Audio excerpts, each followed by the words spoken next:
After a year of political and legal turmoil, the people of Guyana are voting in general elections. We're on the ground in Georgetown. Argentina's President Alberto Fernández is bringing a new bill on abortion rights to Congress. And then there was one. The second candidate to swear himself in as President of Guinea-Bissau has resigned.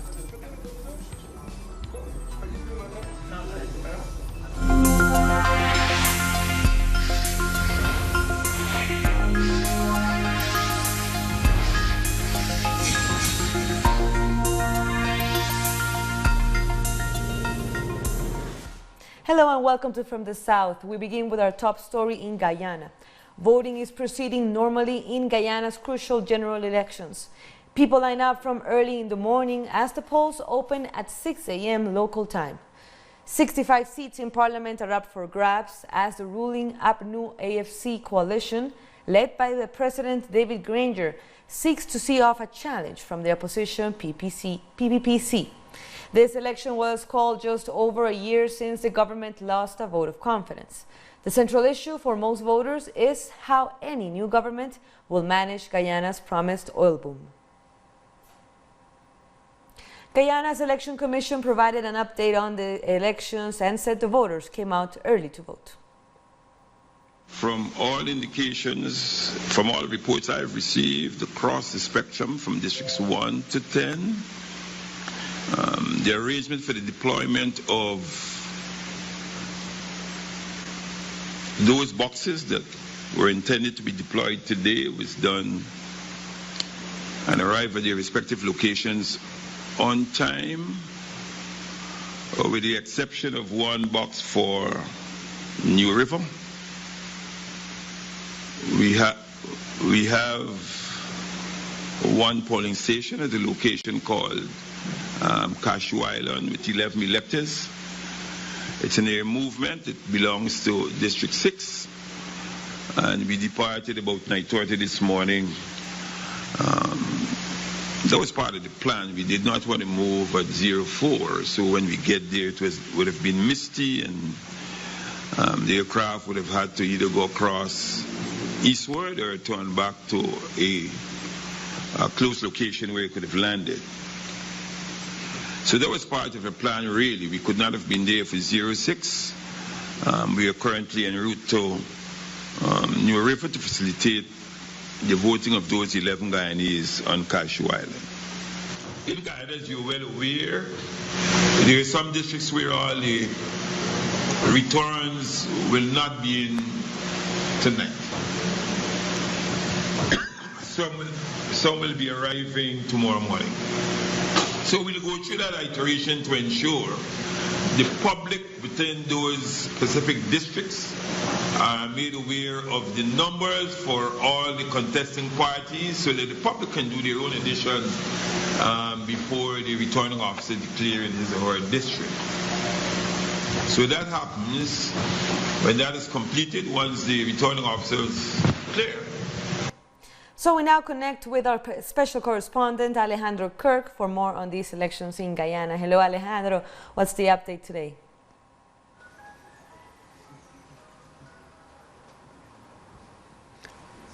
Hello, Camila. Everything seems to be calm here in Georgetown. We are now at a polling station on the eastern side of Georgetown, where we have a guest to analyze how the situation is developing so far. The authorities claim that the voting has been running smoothly and calm and without any surprises.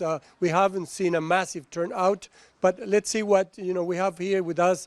Jog Mahadio, who is a social activist and entrepreneur. Jog, thanks for talking to Telesur. In your assessment, is this election being free and fair, as the Electoral Commission claims? Thanks for having me on.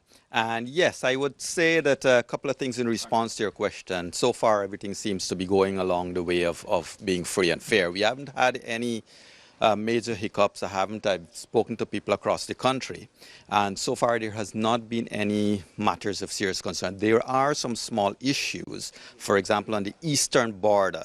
that has been closed for 7 days, and we found it strange, at least the voters, electors in Berbice have found it strange that a border would be closed just for 7 days under what is deemed to be the coronavirus scare. Mind you, Suriname has not reported an incidence of the coronavirus. So the eastern border is closed for 7 days, 3 days before elections and 4 days after. There is, though, a large number of persons that usually traverse the Quarantine River to come over and vote. So at the eastern end, there seems to be some hiccups. At the other end, the Essequibo end, a lot of the Essequibians work in Georgetown, and usually on polling day they would travel back to Essequibo and vote. However, it is strange that for this particular public holiday, which is polling day, the ferry will only work one time for today. That was at 4 in the morning. So a lot of people felt that that was an unnecessary call, and they felt that it was meant to frustrate them. Other than those things, I haven't heard. There has, and on the East Coast, West Coast and so forth, there has been good turnout, healthy turnout of persons to the polling stations. Would you say that these minor but yet, in a close contest could be significant? The irregularities are benefiting who? Well, yes, and the irregularities, especially the eastern border, and would be benefiting the incumbent.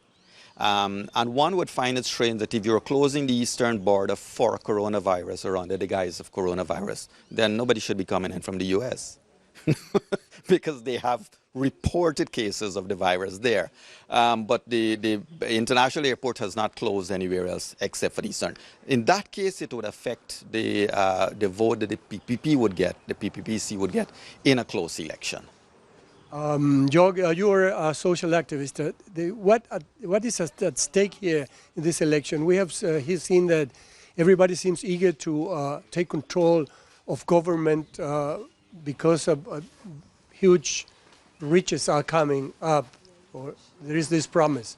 But you are involved with other issues, rather not just the economics of it, but also the environment. What are we going to be seeing in Guyana in the next few years, depending on who is managing this oil well?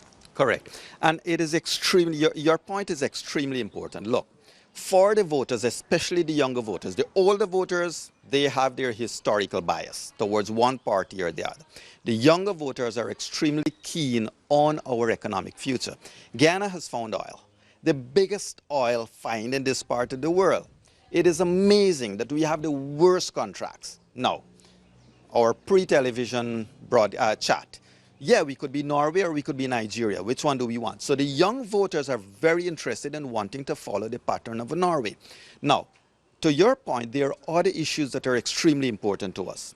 Education standards, infrastructure. Now, road is infrastructure, yes, but any government worth their salt should put roads and schools in place, right?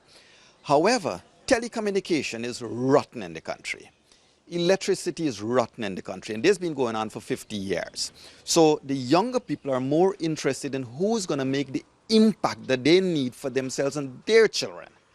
That is what has gotten people going. Look, in 2015, the incumbent, the current government, voted to change a lot of things. They voted to cut and curb corruption. They voted to change the entire system of governance. They voted for, they called for transparency. People voted for that. I have said this, I'm sorry to be carrying on this point, but I have said over and over, when we tell you, the current government, that you're corrupt, and if you respond that because the last one was corrupt, 2 wrongs doesn't make a right. That's why you were in power, because the last one failed. So the people are demanding better governance. Now I'll close this part by saying this. The most wonderful thing to happen to Guyana is that people don't care so much about race politics anymore. People are interested in issues. Yes, the older generation, they are guided by race. We are not going to change that anytime soon. But the younger people, the people who are 20, 25 and under, they're more interested in what's in it for them and their family. How can we change this government? And that was what has gotten the younger sector of voters going. Well, that's, that's new to me, because all we have been hearing since we arrived is that people will vote along ethnic lines because it's, you're sort of the to vote one way or the other, depending on what race you belong to. Mm-hmm. So you say that's changing. It But is.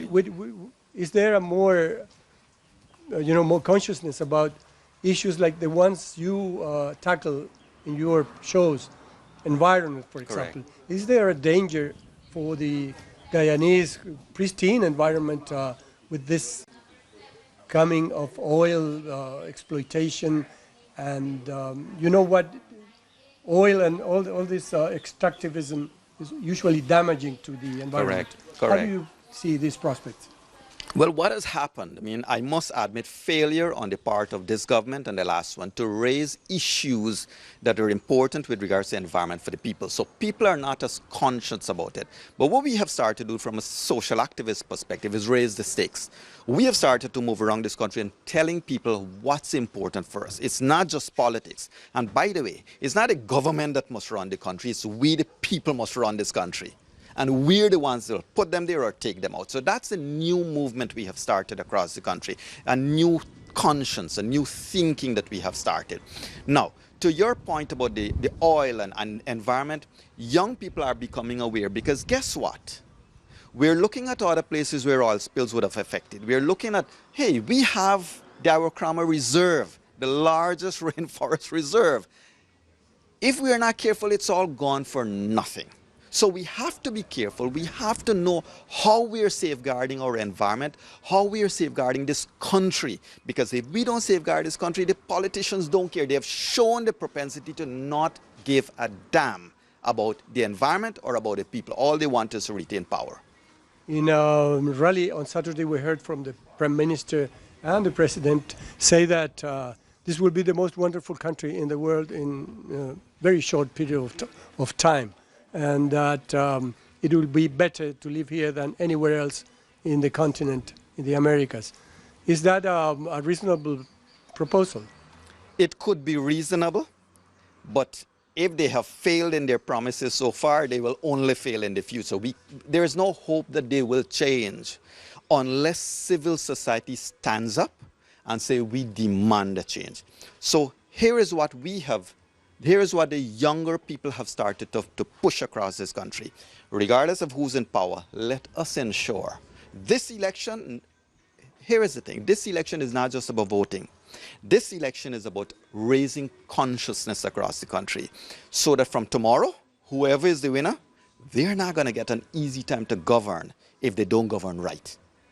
Okay, thank you, Jock. You're most welcome. That's what we have for now here in Georgetown. We'll keep reporting live the entire day until results are shown maybe tomorrow. The situation, like I said before, and like our guest said too, it remains calm. People are expecting violence outside Guyana. We haven't seen that. It's all quiet for now. That's our report. Camila, go ahead. Thank you, Alejandro. We'll come back to you throughout the day for these elections as well. And now we have other information also from Guyana. That was Alejandro Kirk. Let's remember he was in Georgetown. He was joined by social activist Jock Mahadeo. And earlier, Alejandro went and got some exclusive interviews. For example, Guyana's Prime Minister, Moses Nagamootoo. He spoke to Telesur as he went to cast his vote. Guyana is a very polarized country. Citizens are watched in relation to their political allegiances, other than how your conscience would make you appear.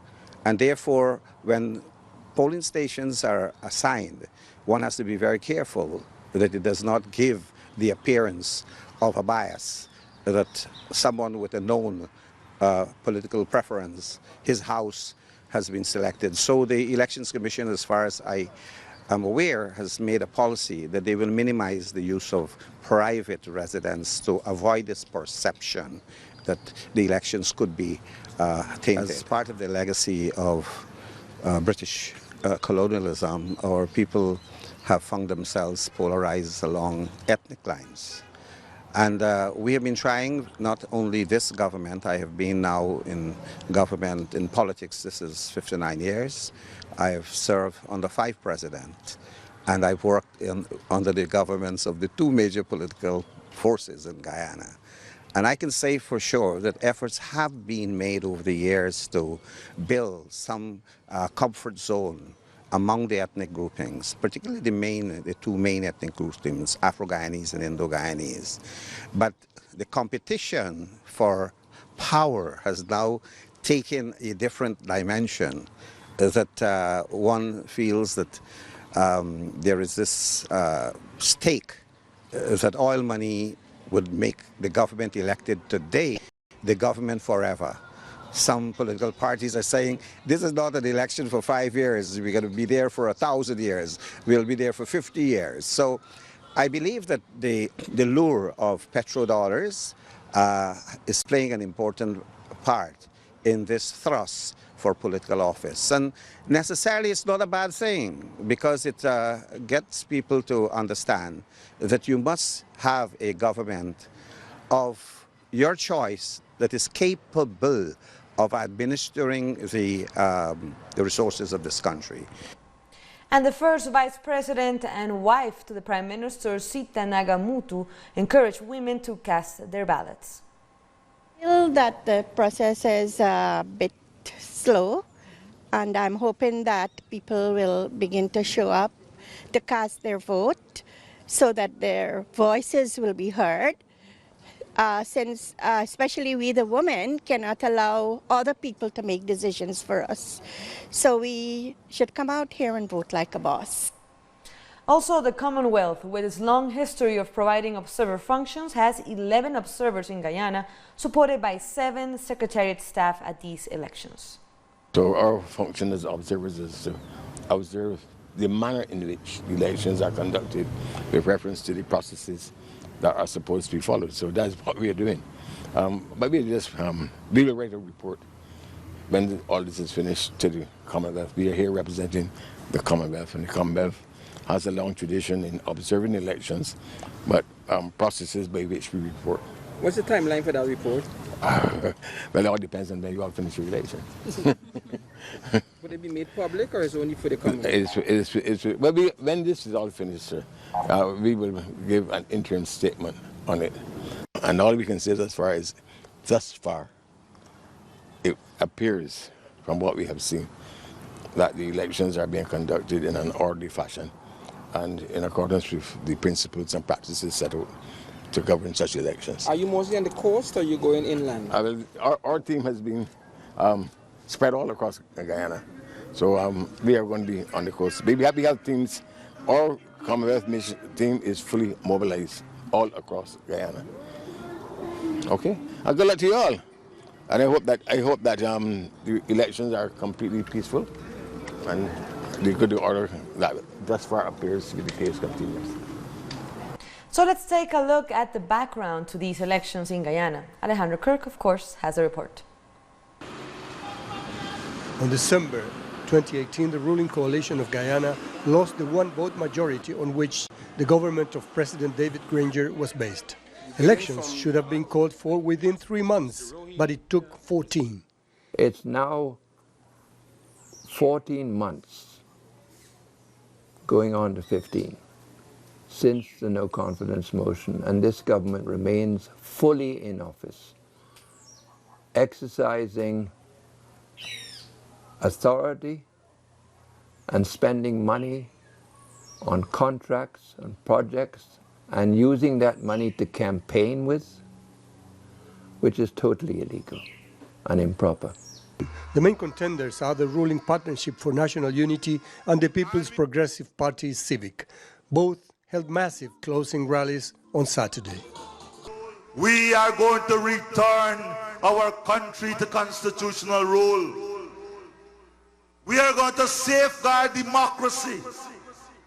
We are going to expand our infrastructure, transforming our country, our economy, and our people.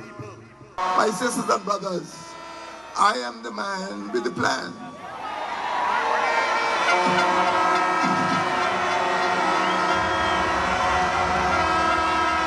Profits from our petroleum industry will provide you and you and you and you with a good life. Both movements claim to be socialist, but as is traditional in this former British colony, the vote will tend to follow rather ethnic lines, with ideological issues of the past somehow vanished. None of them are socialist. These are terms that are bandied around, right? When you hold them on some issue, they tell you about pragmatism. As far from the trade union perspective, pragmatism is opportunism. Both parties have moved to the right or to the middle, but they moved from the left towards the right.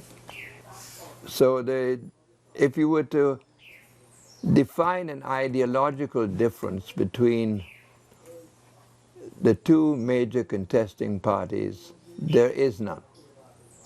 Key in this electoral dispute is who will be in charge of managing the wealth to be collected from massive oil production that has not yet even started to flow. Marcos da Silva and Alejandro Kirk, Telesur, Georgetown, Guyana. After this break, CARICOM reacts to its first case of coronavirus. Don't go away.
Welcome back. More news at this hour. In Argentina, President Alberto Fernández has announced that he will send a new bill to Congress to legalize abortion, an initiative that was rejected by the Senate in 2018 during the government of Mauricio Macri. Within the next 10 days, I will present a bill for the voluntary termination of a pregnancy that legalizes abortion in the early stages of pregnancy and allows women access to the health system when they make the decision to have an abortion.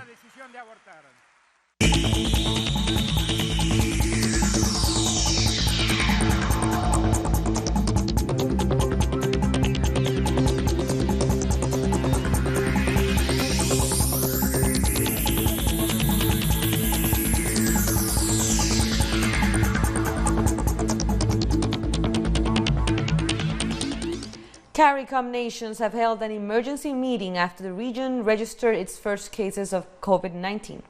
CARICOM Chairman and Prime Minister of Barbados, Mia Mottley, summarized the outcome. It is clear that it is entirely within our capacity to manage and to contain.